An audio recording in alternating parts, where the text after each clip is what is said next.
Sudah 2 hari terakhir, angka kasus COVID-19 di tanah air menembus 1.000 kasus harian. Menteri Kesehatan memprediksi Indonesia bakal kembali dihantam gelombang COVID-19 dengan puncak mencapai 20.000 kasus per hari pada akhir Juli mendatang.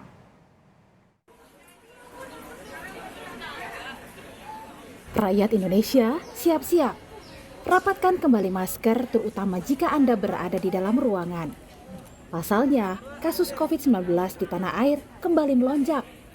Kementerian Kesehatan menduga kuat lonjakan ini diakibatkan oleh virus subvarian Omikron BA4 dan BA5. 12 Juni lalu, kasus COVID-19 harian masih berada di kisaran 551. Namun angka ini terus melonjak hingga pada 15 dan 16 Juni kemarin, angka kasus harian selalu berada di atas 1.000 dan Jakarta menjadi penyumbang kasus terbesar. Jika hanya memperhatikan hasil tes PCR dan tes cepat molekuler tanpa hasil tes antigen, angka positivity rate atau rasio positif bahkan sudah 4 hari terakhir berada di atas 5% atau ambang aman WHO. Tak main-main, pada puncaknya gelombang COVID-19 akibat varian baru ini bisa mencapai 20.000 kasus per hari. Meski tingkat keparahan dan kematiannya jauh di bawah galur Delta dan Omikron pendahulunya. Jadi kalau kita Delta dan Omikron puncaknya di 60.000 kasus sehari, kira-kira nanti ya estimasi berdasarkan data di Afrika Selatan mungkin puncaknya kita di 20.000 per hari. Karena kita pernah sampai 60.000 per hari paling tinggi kan.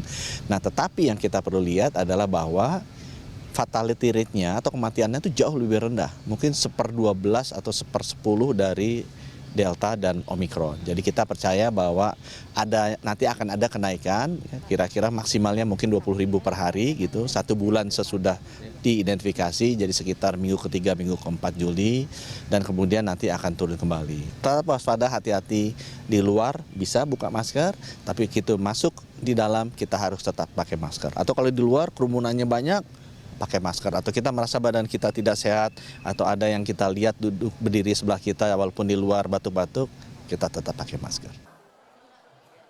Mantan Direktur Penyakit Menular WHO Asia Tenggara Chandra Yoga Aditama mengingatkan, ada beberapa hal yang perlu menjadi perhatian.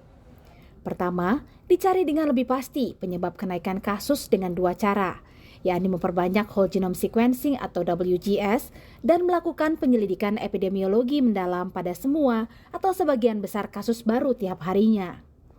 Vaksinasi terus ditingkatkan, perhatian khusus untuk kelompok risiko tinggi seperti lansia, komorbid, dan lain-lain.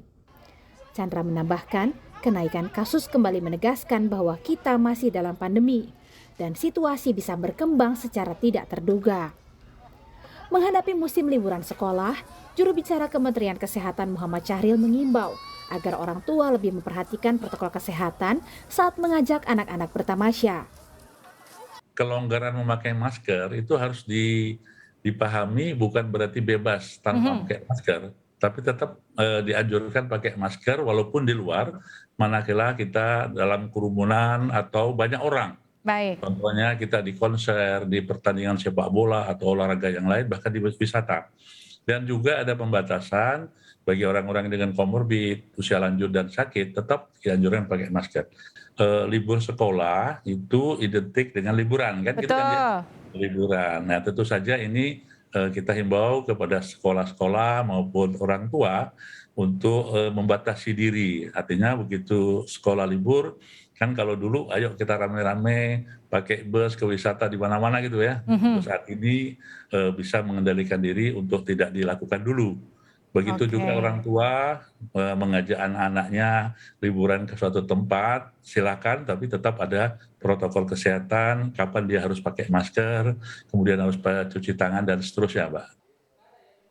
Biang kerok gelombang COVID-19 di tanah air yakni virus subvarian BA4 dan BA5 pertama kali ditemukan di Afrika Selatan pada Januari dan Februari 2022, merupakan bagian dari galur Omikron. Meski puncak gelombang COVID-19 baru ini diprediksi terjadi hingga akhir Juli, pemerintah tak serta-merta mengubah kebijakan soal sekolah tatap muka kapasitas penuh. Di tahun ajaran baru, pembelajaran tatap muka akan tetap berjalan dengan protokol kesehatan. Tim Liputan, Kompas TV.